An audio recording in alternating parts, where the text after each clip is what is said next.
BJP संस्कृति celebration Swami Vivekananda birth anniversary Vivekananda चौक। आइए दिखाते हैं रिपोर्ट। काफी कुछ जो है सीखने की जरूरत है। स्वामी जी के बारे में जितना कहा जाए उतना कम है। माता की वंदे वंदे। बहुत जल्दी हमारे माननीय उपराज्यपाल महोदय श्रीमान मनोज सिन्हा जी ने स्वयं कहा है कि जम्मू कश्मीर के अंदर बहुत जल्द 4G की सेवाएं, जो बहुत सारे जिले हैं यहाँ इसकी सेवाएं अभी बहाल नहीं हैं, उनको लेकर माननीय उपराज्यपाल महोदय जी ने जो अभी हाल ही में अपना वक्तव्य दिया है। हम सब चाहते हैं कि 4G बहुत जल्दी से जल्द यहाँ रेस्टोर हो, लेकिन कुछ एक राष्ट्रीय सुरक्षा की दृष्टि से जो हमारी सुरक्षा एजेंसियां हैं, हमारी सेना, हमारी पुलिस, हमारे पैरामिलिट्री फोर्सेस, हमारी इंटेलिजेंस एजेंसीज की कुछ एप्रीहेंशन है, उसके संदर्भ में अभी बहुत सतर्कता बरती जा रही है। लेकिन हमें पूरा विश्वास है कि राष्ट्रीय सुरक्षा को ध्यान में रखते हुए, क्योंकि हमारी प्रायोरिटी हमारी देश की सुरक्षा है, देश की सुरक्षा को, जनमानस की सुरक्षा को ध्यान में रखते हुए वो सारे बंदोबस्त किए जाएंगे और ये सभी 4G की जो सर्विसेज हैं ये बहुत जल्द रेस्टोर की जाएगी। ये जो तस्वीरें आप देख रहे हैं, ये तस्वीरें जीएमसी जम्मू की है।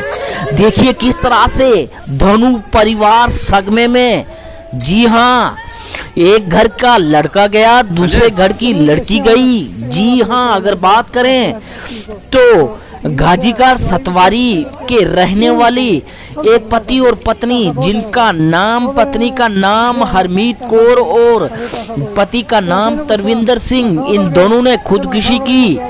खुदकुशी तो कर ली, लेकिन बच्चों का सहारा कौन बनेगा? जी हाँ, बच्चे जो हैं अनाथ हो गए, माँ बाप का साया सिर से उठ गया। उन्हें क्या खानदान के घर के बच्चे हैं, गरीब घर के बच्चे हैं कि मैं एक काम नहीं कर सकती। उन्होंने उसको रियास करना, बहुत करना, 3 साल बाद फिर वो लिया। इन्हें माफ़ी मंग के लिया कोर्ट में, जो फैसला जैसा ने इतना इन्हें सब मंजूर कर लिया। उसके बाद इन्हें बड़ा सोना साढ़े आना जाना, ऐसा सब ने इन्हें प्यार पाया। प्यार पा के 1 हफ्ता पहले सामने इन्हें बुलाया, दावत देना से, रोटी खिलाओ, आओ सी सारा पोता नवाज सी, उन्हें लाके इन्हें चक चुक कराया, राती खा हो गए, राती अं वापस चला गए। दूसरे दिन उन्होंने बाल पुटे, कुड़ी का फोन आया, इस तरह गल है, उन्होंने बाल पुटे मारी मुड़ी। मैं बच्ची ने कहा, बच्चे दस कोई गल है, मैं आवा। कह लगी है नहीं डैडी कोई गल नहीं, घर में मियाँ बीवी की लड़ाइयाँ होंगी रही, कोई फिक्र ना करो। क्या डिमांड करते थे? एक जब कहते हैं असं उन्होंने कुड़ी को चुक देंगे मुंडे तो दाज क्या दाज तू क्यों तो भरा मर गया उन्हें अख नहीं था असा दाज दे अंदरों अंदरों दाज ना खुंद करते हैं तो मुंडा आंदा तेन मां। ਹੁਣ ਜਿਹੜੇ ਬੱਚੇ ਨੇ ਉਹ ਕਿਹਦੇ ਕੋਲ ਰਹਿਣਗੇ? ਬੱਚੇ ਮਾਰੇ ਹੁਣ ਮਿਲਾਏ ਸਾਡੇ ਸਾਹਮਣੇ, ਹੁਣ ਅੱਗੇ ਦੇਖੋ ਉਹਨਾਂ ਦੀ ਕੀ ਮਰਜ਼ੀ ਹੈ ਤੇ ਕਿ ਅਗਲੀ ਪੋਜੀਸ਼ਨ ਤੇ ਬਣੀ ਉਹ ਬੱਚੀਆਂ ਤਾਂ ਸਾਰੇ ਹੀ ਸਾਡੀ ਹੁਣ ਸਾਡੇ ਸਾਹਮਣੇ ਬੱਚੀਆਂ ਬਿਆਨ ਤਾਂ ਤੁਸੀਂ ਸੁਣਦੇ ਵੀ ਇੱਥੇ। ਉਹਨੇ ਕਿਹਾ ਇਸ ਲਈ ਮੈਂ ਕੁਝ ਨਹੀਂ ਦੱਸ ਸਕਦੀ। ਮਾਂ ਨੇ ਸਾਨੂੰ ਉਧਰ ਭੇਜਿਆ, ਦਾਦੀ ਘਰ ਚਲ ਜਾ। ਮਾਂ ਨੇ ਕਦੇ ਸਾਨੂੰ ਦਾਦੀ ਘਰ ਨਹੀਂ ਭੇਜਿਆ ਤੇ ਸਾਨੂੰ ਕਹਿਣ ਲੱਗੀ ਸਾਨੂੰ ਅੰਦਰ ਬਿਠਾ ਕੇ मोबाइल दे के पढ़ाई करके तो छड़ के चले दादी घर नहीं भेजती। सानू दादी घर भेज के तो आपे कहने लगी मैं उन्हें अद्धे घंटे तक आई हाँ। असं अद्धा घंटा देखते हैं, 1.5 घंटा देखते हैं, 2 घंटे काफ़ी देर तक सानू मम्मी नहीं आई। अस पता लगा सानू कोई गल पापा का पता लगेगा, सानू कोई पता नहीं, ना मैं सवेरे दस सकती है। इस वे उन्होंने की लगता है कि लड़की ने सुसाइड की या लड़के ने मारा? लड़के ने मारे, अगले दिन बाल पुट्टे सा तो लड़के ने मार के उसके बाद बाहर निकलिया। शामी आगे उन्होंने तंग के आप ही स्टार्ट करते उन्होंने सोचा तो मरना है क्योंकि उधर कोर्ट में दे आया था, इतने भी मरने केस हो गया। वो भी है गरीब आई हूँ सारी प्रॉब्लम बना दी जिलेंगे तो जो करेगी कोई सामने का गरीब आई। तो बर्फबारी ले रही है उग्र रूप। स्थानीय लोगों ने कहा, अगर बात करें इलेक्ट्रिसिटी और राशन डिपो की, तो उन्होंने कहा, हमसे बात करते हुए कहा कि प्रॉपर दे रहे हैं लोगों को सुविधा। जहाँ तक बिजली का मसला है, ये तो आपको पता है, एक बर्फबारी हो रही थी और बड़ी शायद 5 जनवरी से बर्फ़बारी हो गई थी। तो मेरे ख्याल से इन्होंने यहाँ पे पीडीडी डिपार्टमेंट 95% इन्होंने कंप्लीट करके रखा है। कहीं पे अब इनको मसले आ रहे हैं जो आराम से, और इनके जो फील्ड वर्कर्स है, फील्ड स्टाफ है, आराम से कर रहे हैं, ठीक हो रहा है। 95% एबो जा रहा है कि अभी तक हमारे जो बिजली का मसला है क्लियर हो चुका है। जनाब अच्छी डिपार्टमेंट फूड सिविल सप्लाईज बनान हेको आधारन पे राशन दित लुकन लुकन मज इसरार करान कि आधार दियो सा तम दपान शीन फेंगर तोलन वोल आधार वोल तो तम कह डिपार्टमेंट वनान आधार यमिस तम दियो राशन यपर लोकलिटी मज लुकन यह जबरदस्त तंग गसान 5 आधार आसान तमिस 7 बोच आसान सह मानान 5 राशन इन की, इसलिए तुहद वसात मेहरबानी कर लुकन अपील करान, आला हुकूमत अपील करान कि तम तुलनावन आम लुकन राशन यम आधार कार्ड तो अस कर तम प्रोड्यूस युत तेज सप्लाई हेको करनायत 100%। बस यह गुजारिश। बात करेंगे एबीवीपी की। जी हाँ, अखिल भारतीय विद्यार्थी परिषद ने रैली निकाली। जी हाँ, अगर बात की जाए तो और बनाया राष्ट्रीय युवा दिवस, और इस पर उन्होंने रैली निकालते हुए कहा कि जिस तरह से स्वामी विवेकानंद ने देश के लिए कार्य किया, उस कार्य को युवा को रखना होगा याद।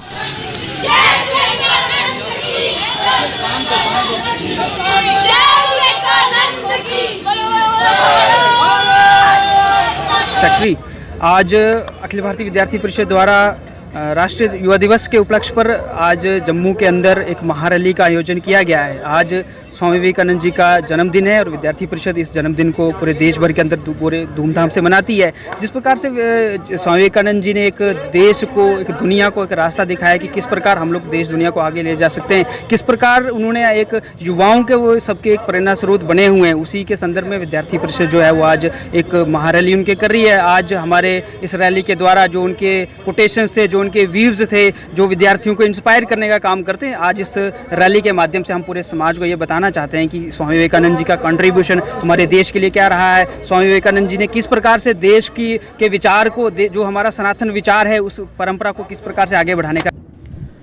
थन्ना मंडी के लोगों ने फॉरेस्ट एक्ट को लेकर की मीटिंग। जी हाँ, तहसीलदार थन्ना मंडी से, और कहा कि फॉरेस्ट एक्ट पब्लिक के हित में नहीं। तहसीलदार ने कहा लोगों से फॉरेस्ट एक्ट को इम्प्लीमेंट करने के लिए दें हमारा साथ, और जो गवर्नमेंट की गाइडलाइन है उस पर रखें ध्यान। वो ये सुनाया गया कि जिसका कोड़ा जमीन तहसील के अंदर या हमारा बाप दादा कोड़ा नहीं थी, वो आदमी इस कानून में फाल करा। वो लिहाजा मेरी समझ के अंदर तहसील थन्ना के अंदर डिस्ट्रिक्ट में जानते नहीं, तहसील थन्ना के अंदर कोई ऐसा आदमी नहीं कि जिसको 4 मरला या कनाल या 2 कनाल नहीं रहेगी। ये लोग जरा हमारा चुन का बनाया गया था, हमारी सरकार या हमारा ऑफिसर जरा है वे शायद इन लोगों को लिखा गया या लेना चाहे लावा कि हम लोग जमींदार हैं, हमारा को जमीन मलकीत है, इस जंगलात पिछू हमने बेदखल किया जाओ और इन लोगों के हथे किया जाओ। हम रिक्वेस्ट करें गवर्नमेंट ना कि वे ऐसा कोई एक्ट बनावे कि 6 कनाल 10 कनाल 20 कनाल अगर देना चाहे सरकार पिछू या जंगलात पिछू वो हो सके। जे कहें कि कोई बंदो ऐसा है इन लोगों ने क्योंकि हम शुक्रिया अदा करें गवर्नमेंट को, हमदा वो हमारा साहब तहसीलदार ने क्योंकि हम इस बार गलत कहें कि ये गलत फैसला भी है। किस तरह गलत है कि ये हमारी पब्लिक ना आज हमारा सब जो कटाए जा रहे हैं। मेरा ख्याल भी हुआ एक अनपढ़ बंदो हम, लेकिन आज यो जो मैं सुनियो कलाम सेवक साहब को कि जिस कोड़ा 2 कनाल दादा परदादा कोड़ा वागो शजर नस्ब बिच भी तो वो इतना फाल नहीं करेगो, उसका भी हमारी तहसील के अंदर तो कोई ऐसा बंदो नहीं कि जिस कोड़ा रखवा नहीं है। आजकल प्रिंट मीडिया और इलेक्ट्रॉनिक मीडिया में आपने देखा है कि हालिया चंद दिनों से फॉरेस्ट राइट एक्ट की जो उसको यहाँ लागू करने के लिए, हमारी यूनियन टेरिटरी जम्मू कश्मीर में लागू करने के लिए बहुत सारे सीनियर ऑफिसर्स की मीटिंग डिस्ट्रिक्ट लेवल पे, डिवीज़न लेवल पे वो चली। उसके बाद जो हमारे सीनियर ऑफिसर्स या हमारे बेसिक जो ग्राउंड लेवल की मुलाजमीन थी उनको ट्रेनिंग देने के बाद आज जो है कमेटीज़ जो कंस्टिट्यूट की गई हैं अपनी पंचायत में या अपने गांव में, फॉरेस्ट राइट कमेटीज़ जो कंस्टिट्यूट की गई हैं, उन लोगों को यहाँ बुलाया था। उनके साथ जितनी भी जो लोग हमारे ट्रेनिंग लेके आए थे कि इसके अगराज़ व मकासद क्या हैं, वो उन लोगों से बात की और उन लोगों को बताया गया कि कैसी कैसी कमेटीज़ कंस्टिट्यूट करनी है, अपने क्लेम्स जो हैं वो किन किन बेसिस पे आपने रखने हैं, उसके बाद कौन सी कमेटी इसको जो है इसकी स्क्रूटनी करेगी, वो जो डॉक्यूमेंट्स पेश करेंगे। इसमें लोगों से बहुत अच्छा तावन हमें मिला है और इंशाल्लाह हम कोशिश करेंगे कि इनमें लोग सफ़र ना होने पाए और जितना जल्दी हमारे सारे डिपार्टमेंट्स मिलके, तीनों जो लाइन डिपार्टमेंट्स हैं जिसमें फॉरेस्ट है, रेवेन्यू है और हमारा रूरल डेवलपमेंट डिपार्टमेंट है। कल आप जानते हैं कि कल हमने एसडीएम साहब भी यहाँ थे, बीडीओ साहब थे, हमने अपने तमाम डिपार्टमेंट के साथ पूरी ये डिस्कशन किया और इंशाल्लाह मुझे उम्मीद है लोगों का जिस तरीके से कोऑपरेशन है और बहुत जल्द इसको अच्छे तरीके से हमें इम्प्लीमेंट। आपका हो गया, ठीक है। उसके बाद जो मोटी मोटी गाइडलाइन थी वो मैंने आपको बता दी। स्टेशनरी जब आपके पास आएगी, आपके पास फार्म आएंगे इंशाल्लाह। इधर पार्टी के चेयरमैन हर्षदेव सिंह ने साधा निशाना भारतीय जनता पार्टी पर कहा। बड़े बड़े वादे करते थे कि हम ये करेंगे वो करेंगे, लेकिन इनकी सरकार में भी जम्मू के साथ मतभेद जारी। भारतीय जनता पार्टी की हुकूमत बड़े बड़े दावे करती रही है, लेकिन जिस तरीके से जम्मू को नजरअंदाज किया जा रहा है बीजेपी के दौर में, इसकी दूसरी मिसाल और कहीं नहीं मिल सकती। अभी हाल ही में जो इंडस्ट्रियल एस्टेट्स का ऐलान हुआ है, उसमें 56 इंडस्ट्रियल एस्टेट्स जो है वो कश्मीर रीजन को दी जा रही हैं और मात्र 24 इंडस्ट्रियल एस्टेट्स जो है वो जम्मू के हिस्से में आई। और इसी तरीके से जो फंड्स का एलोकेशन होगा वो इसी प्रोपोर्शन में होगा, जॉब्स का एलोकेशन जो होगा वो इसी प्रोपोर्शन में होगा और जम्मू को एक बार फिर से भारतीय जनता पार्टी ने निराश किया है, मायूस किया है। बीजेपी ऑफिस में मनाया गया एडवांस लोहड़ी का त्योहार। इस पर बात करें तो भगवान को किया गया याद और अग्नि में डाली गई आहुति। बात करें तो रविंद्र रैना और सभी जो कार्यकर्ता भाजपा के थे, उन्होंने जो है विधि पूर्वक बनाया लोहड़ी का त्योहार।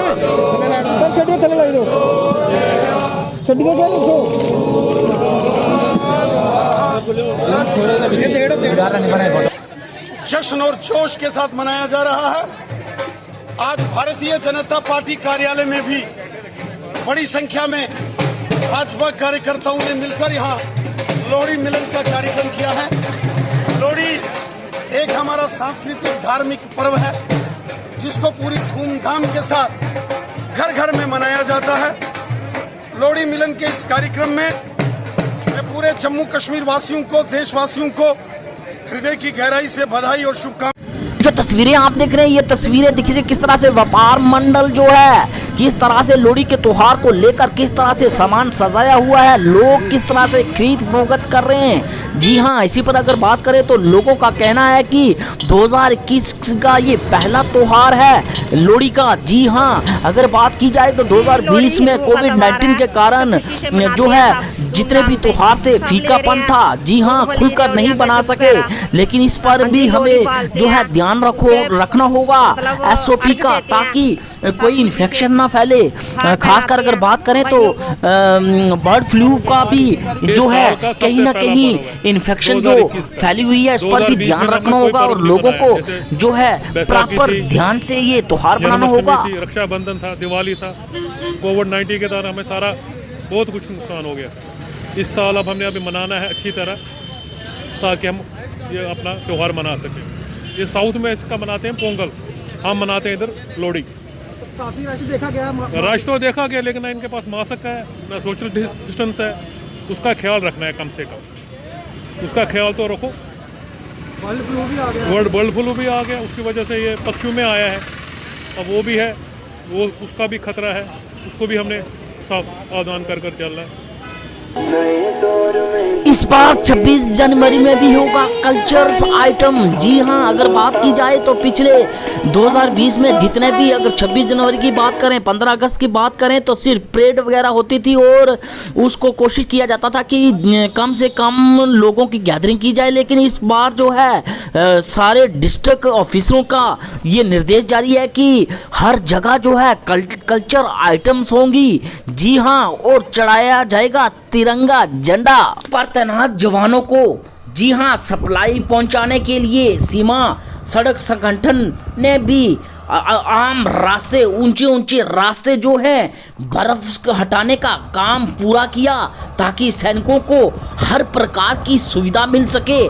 खासकर अगर बात करें तो चाइना बॉर्डर के साथ जिस तरह से हमारे सैनिक जो है तैनात हैं, वहाँ पर भी जो अगर बात करें गृह विभाग जो है प्रॉपर तरीके से, ये तस्वीरें देखिए किस तरह से वहाँ पर रोड क्लियर कर रहा है।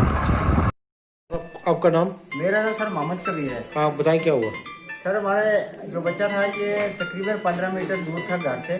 भेड़ बकरियां रखी हुई हमने, उन्हीं पे हम गुजारा भी करते हैं भेड़ बकरी पे। स्कूल भी पढ़ता है आजकल, जब स्कूल बंद है तो घर में काम लगा हुआ था, तो बच्चे को छोड़ा पीछू थोड़ा करीब इनको रख, सुबह से फायर हो गया था तो हमने करीब रखी हुई थी भेड़ बकरी अपनी। और उसके बाद कुछ देर के लिए फायर जो है वो रुक गया। तकरीबन 4:30 या 4 के बीच में फायर दोबारा शुरू हो गया और उसमें बच्चा जो है वो अंदर भागने की कोशिश कर रहा था। अंदर भागना शुरू किया तो भागते भागते इसको चोट लग गई सर। गोली लगी है या स्प्लेंडर लगा है, ये हमें कोई पता नहीं लगा क्या लगा है तो क्या है। किन लोगों ने फायर किया? फायर पाकिस्तान की तरफ से है ना सर। पाकिस्तान का जो है वो बेस्ट स्मार्ट शेलिंग करता है पाकिस्तान हमारे ऊपर। उधर पाकिस्तान की ओर से फायर जो हो रहा था उस फायर में जख्मी हुआ है। पुंछ सेक्टर में फिर सीज फायर का उल्लंघन किया पाकिस्तान ने। रिहायशी इलाकों की किया टारगेट, जिसमें एक बच्चा गोला बारी में हुआ जख्मी। इलाज के लिए डिस्ट्रिक्ट पुंछ हॉस्पिटल में दाखिल किया गया।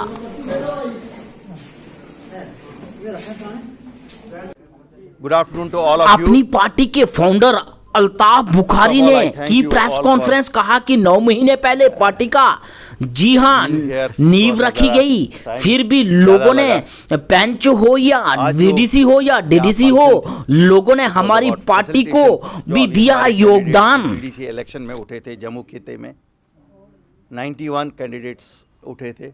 इसके बिना जो पार्टी चुनाव निशान पे लड़े और बाकी इंडिपेंडेंट्स सपोर्टेड जिनको हमने सपोर्ट किया था। चूँकि हमारी पार्टी जैसा आप सब जानते हैं 9 महीने पहले ही गठन हुआ था और कोई ऑर्गेनाइजेशनल सेटअप नहीं हुआ था। बहरहाल फिर भी चूँकि democracy, election is a important part of democracy और ये जो पंचायत के इलेक्शन से ये ग्रास रूट डेमोक्रेसी से ताल्लुक़ रखता था, हमारी पार्टी ने ये ज़रूरी समझा कि हमें इसमें हिस्सा लेना चाहिए। और हम लोगों का शुक्रिया अदा करते हैं कि लोगों ने एक नई पार्टी को 5.5% ओवरऑल वोट दिया, जो हमारे लिए काफ़ी एनकरेजिंग है। और हमने एक उस स्लोगन के साथ हम लोग की पार्टी जा रही है, इसमें कोई इमोशनल नारा नहीं हम दे रहे हैं, क्यों यहाँ 72 साल में खाली इमोशनल नारे दिए गए हैं, चाहे उस खित्ते में हो या इस खित्ते में हो। हमारी पार्टी तो बिल्कुल वो सियासत करती है जिसे कहते हैं अचीवेबल मुद्दों को उठाती है और सच की सियासत जिसे कहते हैं। और मुझे आप सब के साथ शेयर करने में ये बड़ी खुशी महसूस हो रही है कि we could withstand the pressures of all that emotional politics which has been an important ingredient of Jammu and Kashmir politics for the last 72 years. हम एक नई रिवायत के साथ निकल पड़े हैं, एक नए सोच के साथ निकल पड़े हैं और जिस तरह लोग हमारे साथ जुड़ना शुरू हो गए हैं, मुझे उम्मीद है कि टुमारो विल बिलोंग